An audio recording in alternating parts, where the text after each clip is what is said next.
Hello everyone, I am Hema and welcome back to my channel. In today's video, we are going to discuss about linear regression. First one is assumptions of linear regression,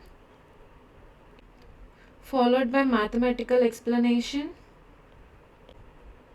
calculations, which also includes error calculations,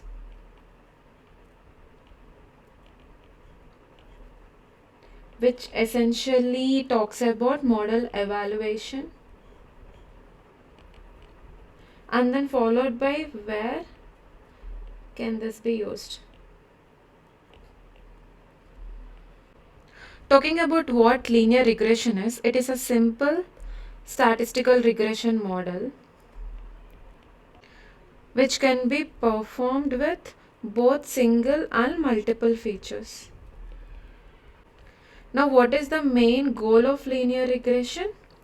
The main goal is to find the best fitting line that represents the trend in the data. Now let's go back and recall some of the terminologies that we have discussed in earlier videos. Let's take this example. In this example, let's say I have weight and height of people. Given the weight, I want to predict the height. Now, what are the some of the terminologies we have discussed in previous videos? This height will be the target variable and this weight will be the independent feature. This target variable is also the dependent feature. Let's say this weight is x and height is y here. For example, in the data, if I have x1, x2 and y, using x1 and x2, if I have to predict y, this x1 and x2 are independent features. And this y is dependent feature or target variable.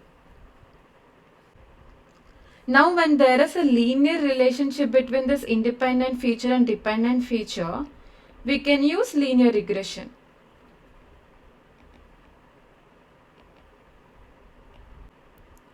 Now let's discuss about the assumptions that we make before building a linear regression. The first assumption is linearity and the second one is independence. Third one is homoscedasticity. Fourth one is normality. Now the linearities we have already discussed.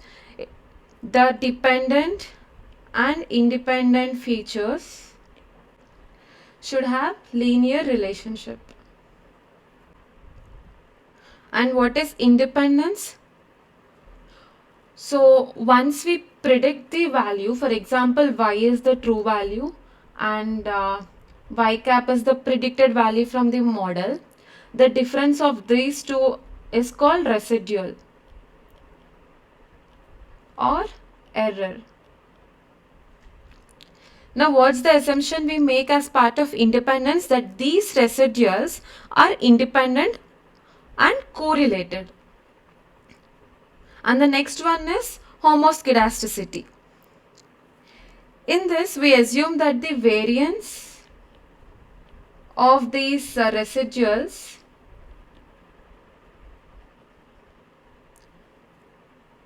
is constant.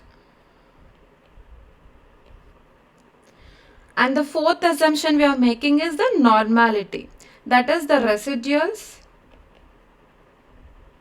should be normally distributed.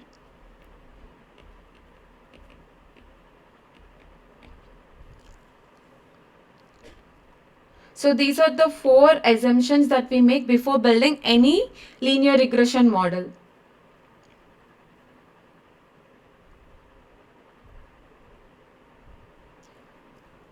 Now talking about the mathematics, what is the goal of the linear regression? To fit the line to the data. And this line should be the best fitting line. Now let's understand how do we find this best fitting line. For example, what is the normal equation for any line? It is y is equal to mx plus b. Let's take. Now here in this example, let's take only one independent feature, that is weight, and dependent feature is height. So weight is our x and height is our y. Now we have n number of data points. So I'll write the generalized equation for this. It will be for I equal to 1, 2, so on n, yi is equal to mxi plus b will be our equation.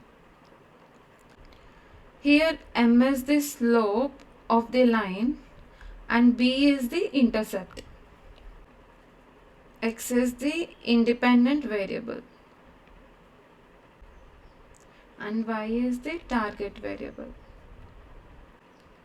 Now when I use this formula yi is equal to mxi plus b to predict the value of y for given x, let's say y is the true value and y cap is the predicted value from this line. Now the difference of these two values will be our error.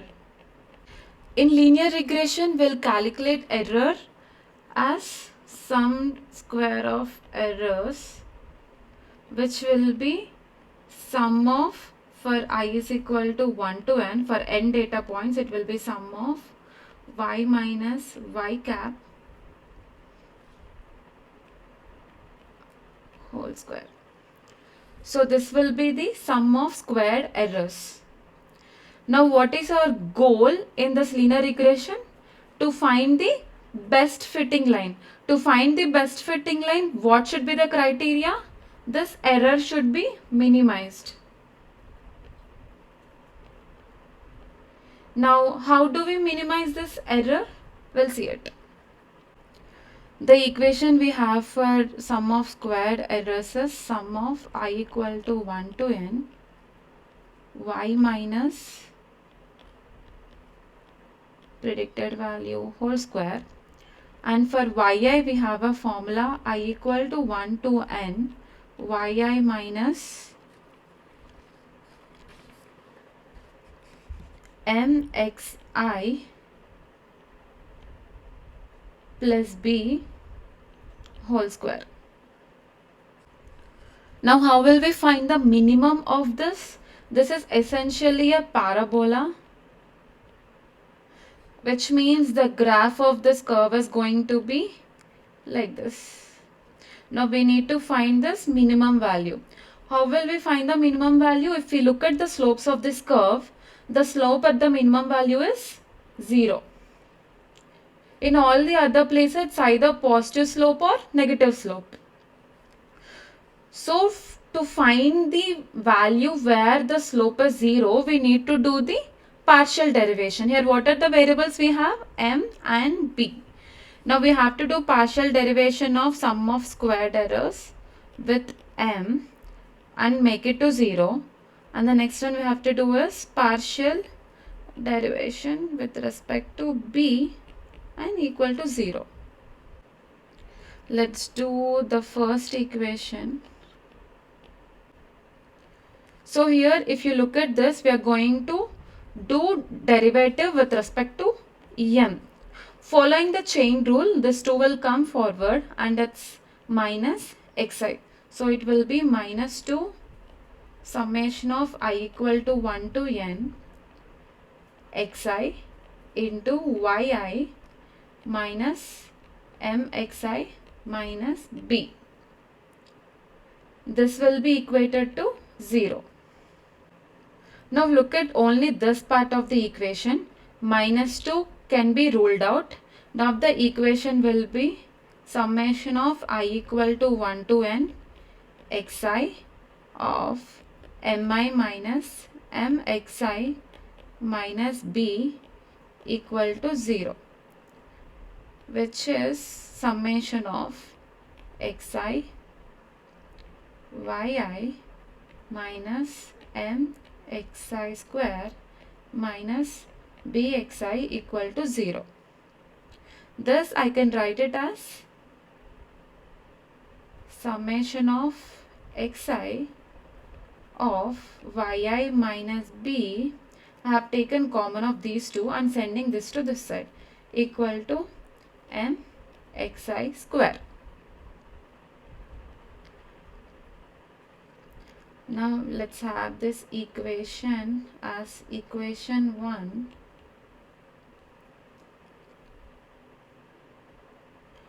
And now let's try to solve derivative with respect to b.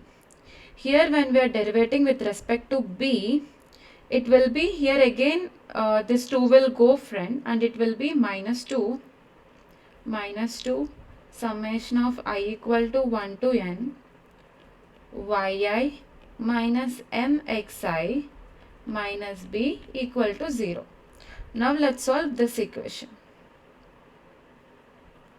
Minus 2 summation of yi minus mxi minus b equal to 0.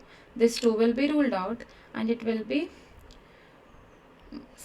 summation of yi minus m summation of xi minus, here this b is a constant. When we do summation for n times, it will be nb equal to 0. From here nb equal to summation of yi minus mxi. b will be 1 by n summation of yi minus m by n summation of xi. This will be our equation 2. Now in linear equations, let's say we have am plus bn plus c equal to 0 and pm plus qn plus d equal to 0. We can solve these two equations and find the values of m and n given a, b and c are constants. Similarly, we will be solving equation 1 and 2 and we will be getting values for m and b. After solving both the equation, these are the two values we get for m and b. Now we have the line equation, which is yi equal to mxi plus b. We have yi values and xi values from the data, and m and b we have found from the solving the equations. These are these two values. So yi equal to mxi plus b will be the best fitting line for the data given m equal to this and b equal to this. Of course, we won't be solving all of this by hand. It is computational and it will be very fast. In coming videos, let's discuss about gradient descent, which is an optimization algorithm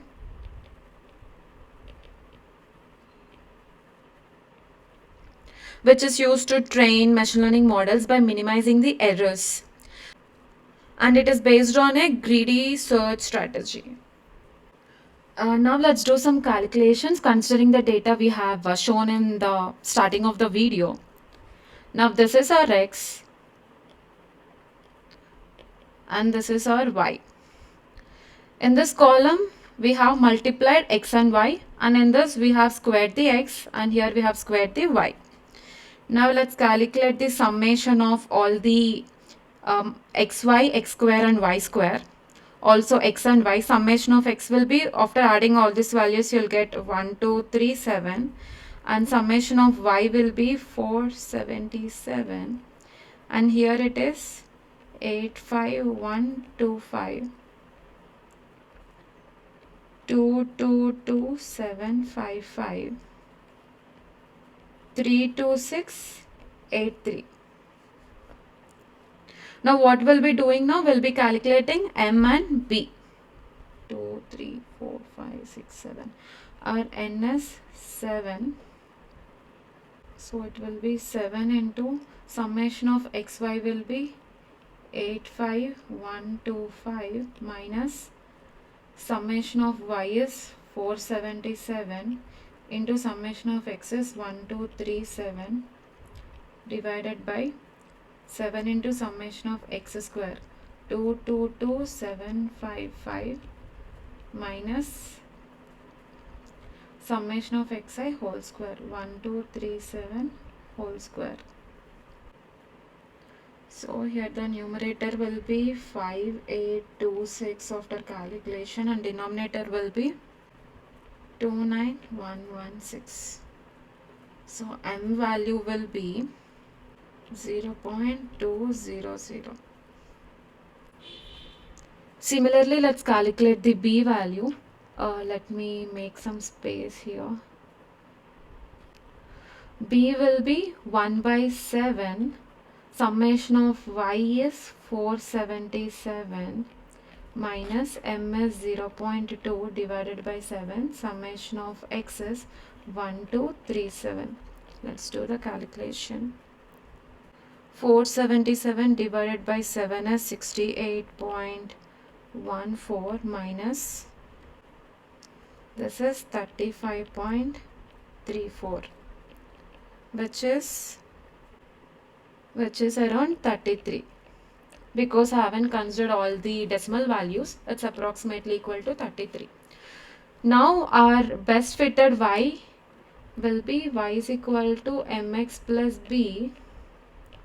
So our y will be value of m is 0.2 times x plus b is 33. This will be the best fitted line. Now let's discuss about where we can use the linear regression.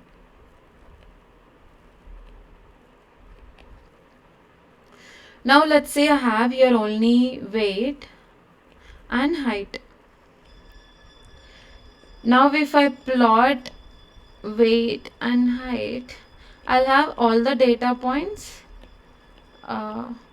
which are almost nearer to a line. I can fit a line to it. It means weight and height has a linear relationship. But imagine I have so many different independent features. Unlike this example where we have only weight, I'll say I have x1, x2, x3, so on, xn, and I need to predict y. Now how will I tell if all these independent features are following a linear relationship with y? I can't keep plotting everything. Even if I plot, it won't be very evident, right? So what we have to do, we can directly go and build a linear regression model and see the results and determine if we can go ahead with linear regression or not. And the other thing is the assumptions.